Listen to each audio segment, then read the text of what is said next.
찬송가 160장입니다. 무덤에 머물러 예수 내 구주 새벽 기다렸네 예수 내 주 원수를 다 이기고 무덤에서 살아나셨네. 어둠을 이기시고 나와서 성도 함께 길이 다스리시네. 사셨네 예수 다시 사셨네. 헛되이 지키네 예수 내 구주 헛되이 봉하네 예수 내 주 원수를 다 이기고 무덤에서 살아나셨네. 어둠을 이기시고 나와서 성도와 함께 길이 다스리시네. 사셨네 예수 다시 사셨네. 거기 못 가두네 예수 내 구주 우리를 살리네 예수 내 주 원수를 다 이기고 무덤에서 살아나셨네. 어둠을 이기시고 나와서 성도 함께 길이 다스리시네. 사셨네 예수 다시 사셨네. 아멘. 전능하사 천지를 만드신 하나님 아버지를 내가 믿사오며 그의 아들 우리 주 예수 그리스도를 믿사오니 이는 성령으로 잉태하사 동정녀 마리아에게 낳으시고 본디오 빌라도에게 고난을 받으사 십자가에 못 박혀 죽으시고 장사한 지 사흘 만에 죽은 자 가운데서 다시 살아나시며 하늘에 오르사 전능하신 하나님 우편에 앉아 계시다가 저리로서 산 자와 죽은 자를 심판하러 오시리라. 성령을 믿사오며 거룩한 공의와 성도가 서로 교통하는 것과 죄를 사하여 주시는 것과 몸이 다시 사는 것과 영원히 사는 것을 믿사옵나이다. 아멘. 하나님의 말씀은 요한복음 20장 1절에서 18절입니다. 안식 후 첫날 일찍이 아직 어두울 때에 막달라 마리아가 무덤에 와서 돌이 무덤에서 옮겨진 것을 보고 시몬 베드로와 예수께서 사랑하시던 그 다른 제자에게 달려가서 말하되 사람들이 주님을 무덤에서 가져다가 어디 두었는지 우리가 알지 못하겠다 하니 베드로와 그 다른 제자가 나가서 무덤으로 갈새 둘이 같이 다름질 하더니 그 다른 제자가 베드로보다 더 빨리 달려가서 먼저 무덤에 이르러 구부려 세마포 놓인 것을 보았으나 들어가지는 아니하였더니 시몬 베드로는 따라와서 무덤에 들어가 보니 세마포가 놓였고 또 머리를 쌌던 수건은 세마포와 함께 놓이지 않고 딴 곳에 쌌던 대로 놓여 있더라. 그때야 무덤에 먼저 갔던 그 다른 제자도 들어가 보고 믿더라. 그들은 성경에 그가 죽은 자 가운데서 다시 살아나야 하리라 하신 말씀을 아직 알지 못하더니 이 두 제자가 자기들의 집으로 돌아가니라. 마리아는 무덤 밖에 서서 울고 있더니 울면서 구부려 무덤 안을 들여다보고 보니 흰옷 입은 두 천사가 예수 시체 뉘었던 곳에 하나는 머리편에 하나는 발편에 앉았더라. 천사들이 이르되 여자여 어찌하여 우느냐 이르되 사람들이 내 주님을 옮겨다가 어디 두었는지 내가 알지 못함이니이다. 이 말을 하고 뒤로 돌이켜 예수께서 서 계신 것을 보았으나 예수이신 줄을 알지 못하더라. 예수께서 이르시되 여자여 어찌하여 울며 누구를 찾느냐 하시니 마리아는 그가 동산직인 줄 알고 이르되 주여 당신이 옮겼거늘 어디 두었는지 내게 이르소서 그리하면 내가 가져가리이다. 예수께서 마리아야 하시거늘 마리아가 돌이켜 히브리 말로 나오니 납보니 하니 이는 선생님 납비여 하니 이는 선생님이라는 말이다. 예수께서 이르시되 나를 붙들지 말라. 내가 아직 아버지께로 돌아가지 아니하였노라. 너는 내 형제들에게 가서 이르되 내가 곧 내 아버지 곧 너희 아버지 내 하나님 곧 너희 아버지께로 올라간다 하라 하시니 막달라 마리아가 가서 제자들에게 내가 주를 보았다 하고 또 주께서 자기에게 이렇게 말씀하셨다 이러니라. 아멘. 전능하시고 거룩하신 하나님 아버지, 우리 예배를 받으시옵소서. 예수님의 이름으로 기도하옵나이다. 아멘. 요한복음 20장 1절에서 18절 말씀으로 부활하신 주님이란 제목으로 은혜를 받고자 하겠습니다. 첫 번째입니다. 어둠 속에서 시작된 부활의 아침입니다. 1절에서 10절입니다. 안식 후 첫날 아직 어두울 때 막달라 마리아는 무덤에 와서 돌이 옮겨진 것을 보고 시몬 베드로와 예수께서 사랑하시던 제자들에게 달려가 이 사실을 알립니다. 두 제자는 곧 무덤으로 달려갑니다. 사랑하는 제자가 먼저 도착하여 굽으려 세마포를 보았으나 들어가지는 않았고 이어 도착한 베드로는 무덤 안으로 들어가 세마포와 따로 널린 수건을 확인합니다. 그 후 사랑하는 제자도 들어가 보고 있습니다. 그러나 그들은 아직 그가 죽은 자 가운데서 다시 살아나야 하리라 라는 성경의 말씀을 온전히 깨닫지는 못한 상태였습니다. 결국 두 제자는 그곳을 떠나 각자의 집으로 돌아갑니다. 부활의 아침은 어둠과 혼돈에서 새 생명과 새 시작으로 전환되는 희망의 순간입니다. 부활은 먼저 빈 무덤과 질서 있게 놓인 세마포라는 증거로 드러납니다. 또한 베드로와 다른 제자의 반응과 행동은 신앙 공동체 안에 존재하는 다양한 믿음의 단계를 보여줍니다. 어떤 이는 머뭇거리고 어떤 이는 적극적으로 나아가며 어떤 이는 보고 믿습니다. 그러나 그 믿음조차 아직은 완전하지 않습니다. 이처럼 어둠 속에서 시작된 부활의 아침은 인간의 이해를 넘어 이미 하나님의 계획이 시작되었음을 증언합니다. 부활 사건은 메시아께서 죽음을 이기시고 하나님 나라를 실제로 여시는 약속의 성취이며 구약 예언의 완성이자 구속사의 결정적인 전환점입니다. 이는 하나님 나라가 역사 속에 실제로 임하기 시작했음을 알리는 사건입니다.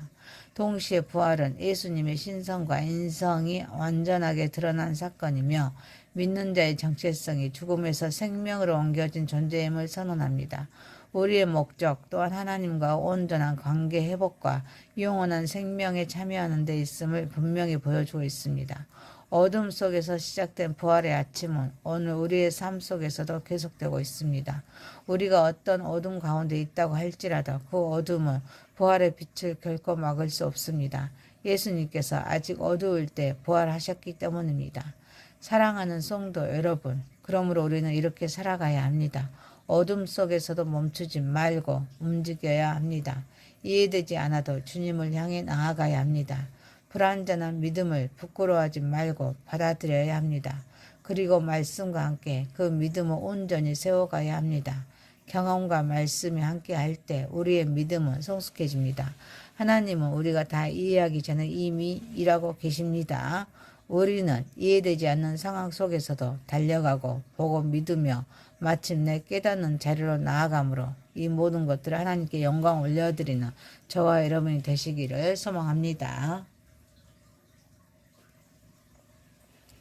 두 번째입니다. 이름을 부르시는 주님입니다. 11절에서 16절입니다. 마리아는 무덤 밖에 서서 울고 있습니다. 울면서 몸을 굽혀 무덤 안을 들여다보니 흰옷 입은 두 천사가 예수님의 시신이 놓였던 자리 곧 머리편과 발편에 앉아 있습니다. 천사들이 여자여 어찌하여 우느냐라고 묻습니다. 마리아는 사람들이 내 주님을 옮겨다가 어디 두었는지 내가 알지 못합니다 라고 대답합니다. 이 말을 마치고 뒤돌아보니 예수님께서 서 계셨습니다. 그러나 마리아는 그분이 예수님이신 줄 알지 못합니다. 구원을 완성하신 예수님께서 다시 여자여 어찌하여 울며 누구를 찾느냐라고 물으십니다. 마리아는 그분을 동산지기로 생각합니다. 주여 당신이 옮겼거든 어디 두었는지 내게 이루소서. 그리하면 내가 가져가리이다라고 말합니다. 그때 예수님께서 단 한마디 마리아야 하고 부르십니다. 그 순간 마리아는 돌이켜서 랍비여, 나의 선생님이라고 외칩니다. 절망과 슬픔 속에서도 주님의 음성과 이름의 부르심이 모든 것을 바꾸는 결정적인 순간을 보여줍니다. 이름을 부르시는 주님은 단순한 호명이 아니라 주님의 인격적인 구원 역사입니다. 영적인 인도하심이고 또 한 사람을 향한 깊은 관계의 선언입니다. 마리아는 눈으로 예수님을 보고도 알아보지 못했습니다. 그러나 주님의 음성을 듣는 순간 모든 것이 달라졌습니다. 죽음과 절망 속에 머물러 있던 그녀의 세계가 생명과 소망으로 전환됩니다. 이것이 바로 부활신앙의 핵심입니다. 이름을 부르신다는 것은 하나님께서 한 사람 한 사람을 아시고 사랑하십니다. 직접 찾아오셔서 부르신다는 뜻입니다. 이는 하나님이 우리와 함께 하신다라는 임마누엘의 약속이 실제로 이루어지는 장면입니다.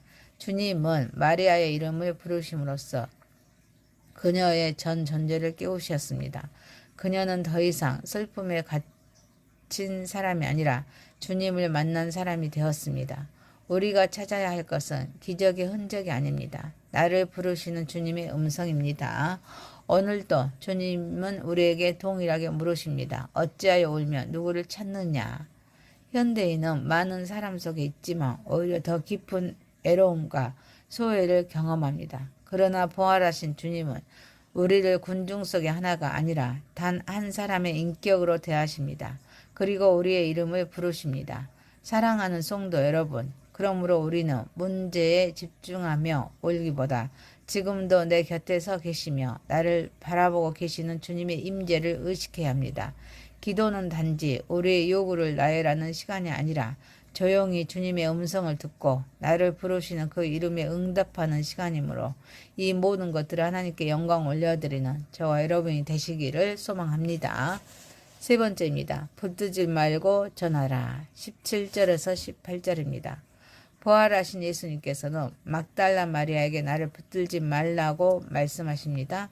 아직 아버지께로 올라가지 아니하였다라고 말씀하십니다.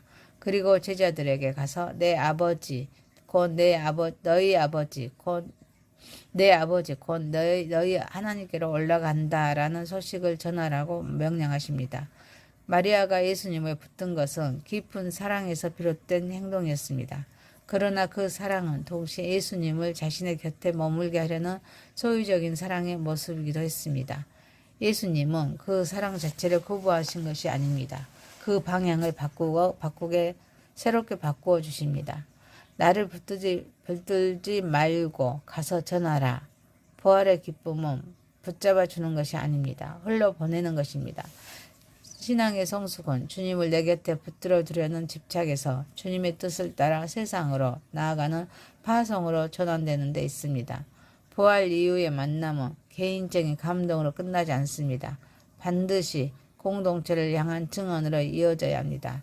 붙들지 말라라는 명령은 마리아의 애착을 끊어내기 위함이 아니라 더 넓은 관계와 더 큰 사명으로 나아가게 하기 위한 초청입니다. 예수님께서는 내 아버지 곧 너희 아버지 내 하나님 곧 너희 하나님이라고 선언하십니다. 이는 부활을 통해 제자들의 예수 하나님과 새로운 관계로 들어갔음을 선포하는 말씀입니다. 이제 하나님은 예수님의 아버지일 뿐 아니라 우리의 아버지가 되십니다. 이는 칭의와 양자됨의 은혜를 포함하는 놀라운 선언입니다. 부활은 단순히 죽음을 이긴 사건이 아니라 새로운 관계의 창조입니다. 우리는 이제 하나님의 자녀로서 형제 되신 주님과 함께 아버지께 나아가는 존재가 되었습니다. 부활하신 주님은 우리를 붙잡게 하지 않으시고 보내십니다. 신앙은 붙드는 것이 아니라 전하는 것입니다. 만남은 반드시 사명으로 이어집니다. 우리는 종종 부활하신 주님을 붙잡고 싶어합니다. 과거 은혜, 특별한 체험, 익숙한 예배 방식, 그리고 안전한 자리 속에 머물고 싶어합니다. 그러나 주님은 오늘 또 말씀하십니다. 붙들지 말고 가서 전하라. 그러므로 우리는 은혜의 자리에서 멈추지 말고 세상으로 나아가야 합니다. 그리고 담대히 고백해야 합니다. 내가 주를 보냈다. 사랑하는 성도 여러분, 나는 지금 무엇을 붙잡고 있는가? 과거의 은혜입니까? 특정한 사람입니까? 익숙한 방식입니까? 아니면 안전한 자리입니까? 이제 그것을 내려놓는 연습하십시오. 그리고 주님의 부르심에 순종하여 보내심의 자리로 나아가십시오. 그때 비로소 우리는 부활을 참으로 살아내는 삶을 살게 될 것이므로 이 모든 것들을 하나님께 영광 올려드리는 저와 여러분이 되시기를 소망합니다. 말씀을 마칩니다. 요한복음 20장 1절에서 18절 말씀으로 부활하신 주님이란 제목이었습니다. 첫 번째, 어둠 속에서 시작된 부활의 아침. 두 번째, 이름을 부르시는 주님. 세 번째, 붙들지 말고 전하라. 기도드리겠습니다. 전능하시고 거룩하신 하나님 아버지, 이해되지 않아도 주님을 향해 나아가게 하옵소서. 불완전한 믿음을 부끄러워하지 말고 받아들이게 하옵소서. 하나님의 말씀과 함께 그 믿음을 온전히 세워나가게 하옵소서. 경험과 말씀이 함께 가게 하옵소서. 우리는 이해되지 않는 상황 속에서도 달려가고 보고 믿으며 마침내 깨닫는 자리로 나아가게 하옵소서. 우리는 문제에 집중하며 울기보다 지금도 내 곁에 서 계시며 나를 바라보고 계시는 주님의 임재를 의식하게 하옵소서. 기도는 단지 우리의 요구를 나열하는 시간이 아니라 조용히 주님의 음성을 듣고 나를 부르시는 그 이름에 응답하는 시간이게 하옵소서. 나는 지금 무엇을 붙잡고 있는가? 과거 은혜입니까? 특정한 사람입니까? 익숙한 방식입니까? 아니면 안전한 자리입니까? 이제 이 모든 것들을 내려놓는 연습을 하게 하옵소서. 주님의 부르심에 순종하여서 보내심의 자리로 나아가게 하옵소서. 우리는 부활을 참으로 살아내는 삶을 살아가게 하옵소서. 예수님의 이름으로 기도하옵나이다. 아멘. 하늘에 계신 우리 아버지여, 이름이 거룩히 여김을 받으시오며 나라에 임하옵시며 뜻이 하늘에서 이룬 것 같이 땅에서도 이루어지이다. 오늘날 우리에게 일용할 양식을 주옵시고 우리가 우리에게 죄 지은 자를 사하여 준 것 같이 우리의 죄를 사하여 주옵시고 우리를 시험에 들게 하지 마옵시고 다만 악에서 구하옵소서.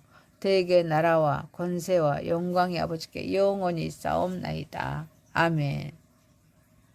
감사합니다. 수고하셨습니다.